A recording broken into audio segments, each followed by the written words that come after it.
In terms of your career, usually you go to see a career advisor and then graduate from TAFE or uni, and then you perform in your career, but yours to me feels like it's been more of a spiritual connection. Is that right? I'd say that's true. However, I wouldn't have realized that until recent years. In early years, it was just this kind of mad struggle, honestly, to keep my head above water. I was extraordinarily in debt, and then trying to kind of balance that with, I guess, this belief that seemed a little ludicrous, in that I just felt that I am going to create this online empire, so to speak, but that it has to be connected to purpose and integrity and alignment and the things that matter to me from a values point of view. And then at the same time having absolutely no roadmap or plan as to how you could build a business like that, because no, you don't go to a careers counselor and ask, how do I become a badass entrepreneur online and impact millions of people around the world with my message. It is a thing that people teach these days, actually. In fact, I teach it for those who are called to that. But in early years, when I started out online in 2006, no, there was nothing there. The industry on the internet as it is today just didn't exist like that. And so it was very much about flying blind. And I think that's what being an entrepreneur is about. And really that's what about living a purposeful life is about. It's about letting go of the rules for anything, whether it be business, parenting, life, how to be a woman in society. Ultimately, I guess, to bring to life what's inside of you, it is about a spiritual connection, or certainly at least a connection to something greater than you, and trusting in that even when you can't see the way. You're incredible, and you're fearless, I feel, in terms of being an overachiever, operating at your highest frequency. And you're one of the people who I've met, and I've worked a lot with entrepreneurs with my career, thankfully and luckily. Yeah. But you walk into a room and you're electric. You just light it up, and there's a beam of just positivity and just fierceless ambition in you. Mm-hmm. But there's a time in your life that you were kind of weak, that you were almost a victim of life, that you were in debt, that you had a disease. Mm-hmm. Are you happy to talk through that? And and how did that come about? Confidence, certainty, being a boss babe or something like that. These things are all just a choice, and I think it's a choice that has to be chosen every single day. It never becomes, for me, it's not it's a part of who I am, but I wouldn't say I feel fearless, because like most women, I feel fear of rejection, or I want people to like me and I don't like it when they don't, and I feel uncertain about all sorts of things. Sometimes it's just whether your hair looks good, and other times it's whether you look good enough. That's true.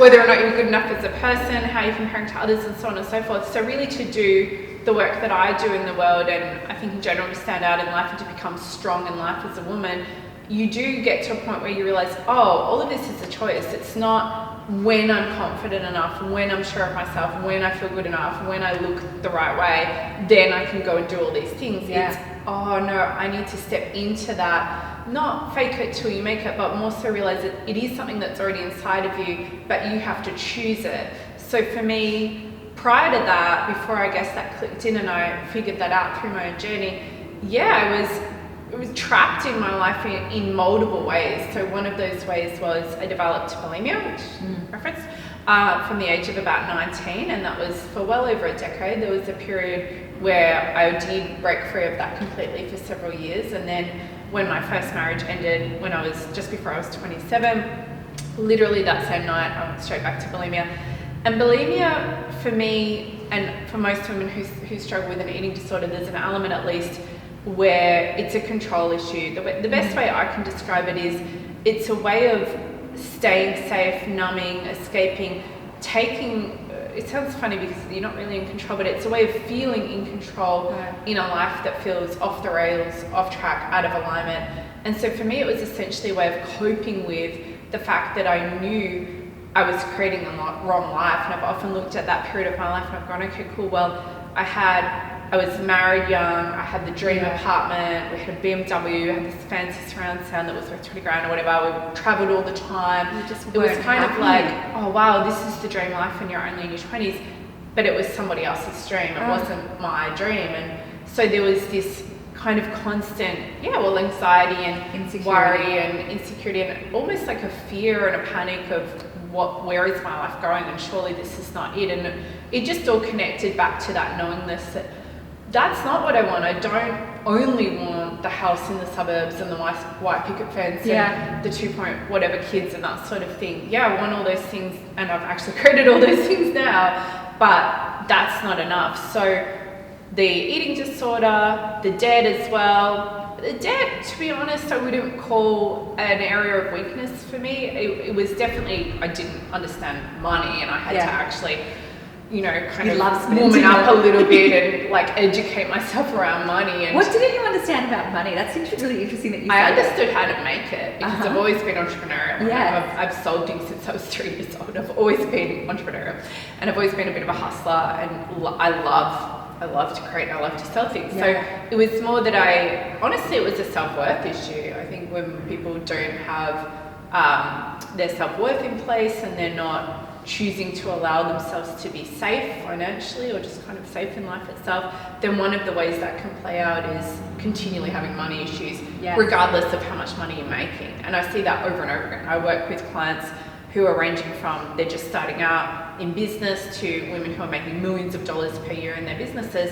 There's no correlation between somebody earning a lot of money and having money available to them. You know, there's a kind of a cliche expression, which is certainly true, which is that there's many people out there who are broke millionaires.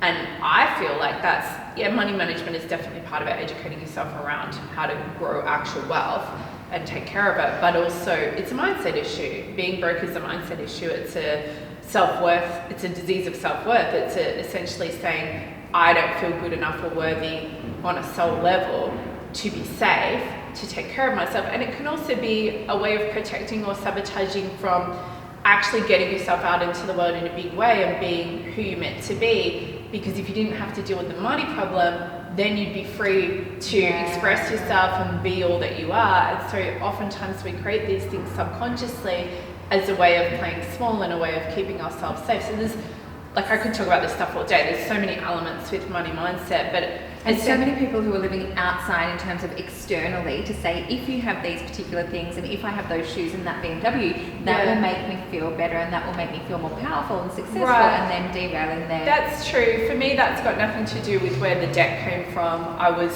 like, it was the opposite. I never had nice things. I didn't have. I'd never bought myself anything. I always had, like, honestly, I was dressed like I was living on the streets. Like, I would wear clothes with stains and holes in them. Like, my self-worth was so low, and I guess I just didn't, I would have said I didn't really care about that. Like, now I have a lot of designer things, and it's part of who I am, I guess, and it's super fun and girly. Shoes are amazing. Right, but honestly, like, there's video footage of me from, I think, 5-6 years ago, which a client reminded me of recently, which is something where I was like, I will never be seen dead holding a Chanel handbag. And now I have I don't know, quite a few of them. So no, the debt didn't come from that. The debt came from mainly investing in mentoring, seminars, educational stuff to do with my business. But more so than that, it was a mindset issue, like I said. And so I'm grateful for the debt. I'm grateful for that period in my life, because ultimately it kind of drove me to a point of bottoming out that was so extreme that I had to really step back and make some choices around who I wanted to be, and really just kind of sort my inner game out around money. And I think that the debt predominantly reflected, it was pretty much an equal mix between all the self-worth stuff that I just said, but it was also, I am grateful for a lot of that money that I spent on very, probably what most people would think well overpriced mentoring and coaches and travel and education, because to me it was about laying myself on the line. Like, there were many times when I was already in debt, and then there was maybe a seminar or an event that I just felt I needed to be out for my soul, for my purpose, and for my business. And now I look back and I go, well, I made those choices when most people wouldn't. As the saying goes, I did what most people wouldn't do in order to create what I've created. So you kind of do what others won't to live like they can't, and that's what ultimately happened. And I always just believed it would be worth it, even though it was terrifying. I believed it would pay off. I believed the big picture was that I would end up here. And can you recognize the person that you were 10 years ago? Yeah, because despite, so now I have, my dream house, dream car, I have a lot of material stuff, But that's such a surface thing. If I had to choose between purpose, alignment and money, I would choose purpose. I would walk away from all of it. And that's not just something I say. I did walk away from a business that was nearly at $1 million of revenue per year because it didn't connect in with what I really believed I was meant to be doing. It was like, I liked it, but I didn't love it. And so I have walked away from money and all of the, I guess, glitz and glamour and the, you know, the surface trappings of being a successful female. Like, that's great. I love it. Like, I super appreciate it and I'm grateful for it and it's fun. But that's not what it's about. Like, at my core, I'm the same, okay, without the debt and without the eating disorder, but the same woman I was 10 years ago. I think, or I hope, a stronger version who's become more grounded in who she is and who's more unapologetic about that. And my mentoring style is, I guess, no BS, not pulling any punches. It's a combination of what I call alignment and ask hickory. So I'm all about, I will help you to remember who you always were, connect back into that, and then become it. But in order to become it, I am going to kick your ass and I am going to tell it as it is. And I'm going to say shit to your face that you know you need to hear that nobody else would probably dare to say, and you're going to like it. Oh, So, wow. Yeah. What were you like as a fitness coach? Because you were like, that's how you okay. I was like, I just didn't care. I was like, are you dying? Oh, then wow. get back up and keep going. Are you actually dead? So It's, to me, it's not about being hardcore or something like that. It's about do the freaking work to get the result. Like, pain is purposeful. I think as a society, we're so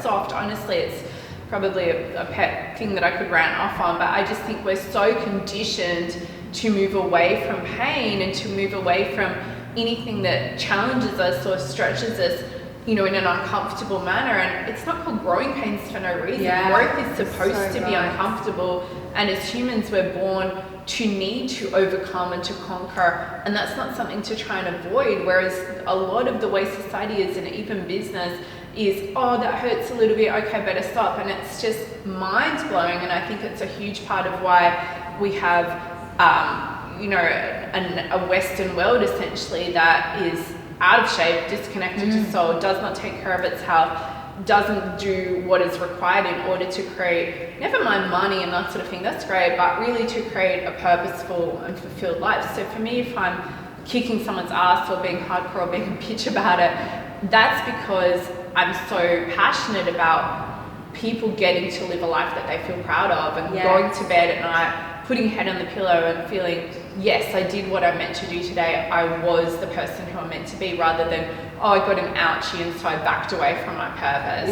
Because ultimately pain is, well, pain when it's connected to purpose, purposeful pain, is something that can result in, or does result in, some of the greatest, most exhilarating, powerful emotions that there are. The gradual decline of your business, your money, your relationships, your body, your pussy. I love it. Because I feel like when you're not requiring excellence in all areas, it impacts you across the board, and people just accept that this is how it's meant to be. Oh, as I get older, my body's going to go to shit, my relationships are going to go to shit, my business or financial situation is going to become harder, my libido is going to dry up, my sleep's going to go to shit, my digestion's going to go to shit, my hair's going to go to shit. And everything's not looking great. No, that's not actually how it's meant to be. And a lot of people feel like I'm too hardcore or I'm too much about the hustle or something like that. And, you know, people will say things to me like, oh, well, clearly I have my, you know, that they have higher values or something because, oh, I'm not all about making money or having to look hot or something like that. You know, I'm about having a wine and playing with my kids. And I'm like, you idiot. It's easy to live in a state of excellence in all areas. That's way easier. Like, what's harder? Going to bed at night and knowing you didn't live the life that you meant to live and you just gave into that gradual decline because, hey, that's what the rest of the world's doing. Or is it easier to go to bed at night saying to yourself, I did what I meant to do, I took care of my body, my finances, all these different areas. And all of those things, obviously, whether it's fitness or purpose in business, purpose in career, those are things that create energy and time. They don't cost energy and time.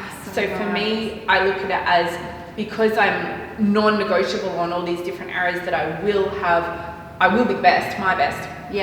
That's what gives me time, and it gives me energy, and it allows me to be the mother who I am and to spend quite a lot of time actually away from business and away from work and fully engaging with my children, and being able to do that without, you know, all these draining things hanging over you because your whole life's off track, or going out for wine or going for dinner, and being able to fully enjoy that and be present in it once again because you're being who you're meant to be. You're incredible. So define success for you now. What does that look like to you? Yeah, I love that question. I just journaled on that this morning actually, because obviously, you know, I'm really looking at how I can bring my message to Australia in a bigger way and to the world in a bigger way, and that's something that excites me and I feel passionate about doing. And of course I desire to grow my business to, you know, as an entrepreneur you always want to look at growth and revenue and metrics and that sort of thing, but really what I care about is, it's kind of what I just said, like to me success is going to bed every night and knowing I was in integrity with my soul essentially, that I lived according to my values, that I attended to the things that matter. So when I look at what that's about, it is about, I guess, living a full life and being the best that I can be physically, energetically, internally, emotionally, essentially being capable of living a full life by taking care of yourself. But it's really, aside from that, it really just boils down to, I would say, two things. Firstly, connection, communication, and essentially memory building with the people who matter. So first and foremost, my children, and then obviously family, friends, etc. And then secondary to that, it's going to be, yes, I do have a message that I want to share in the world every single day. And if I never got paid a cent again for doing that, then that's what I would want to do for the rest of my life. Incredible. So if you had three pieces of advice to tell women or men, anybody, what would they be to live a more fulfilled, successful life? Well, the most important one has to be given to being fully you. So we all have always had that still small voice inside of us that essentially shows the way if we would listen to it. The biggest lesson or learning I've had in business and in life is, if I would change one thing, it would be being fully who I am sooner. Because whether it's for business or whether it's just every day as a woman or as a man, of course, we just naturally kind of trying to fit in and, you know, adapt and do it right and do it like the others. And it's very, it's very primal, right? The need to be part of something and to fit in. So it's a primal kind of survival requirement. You are incredible. You are so incredible. Thank you for coming and sharing your story and your career and your advice.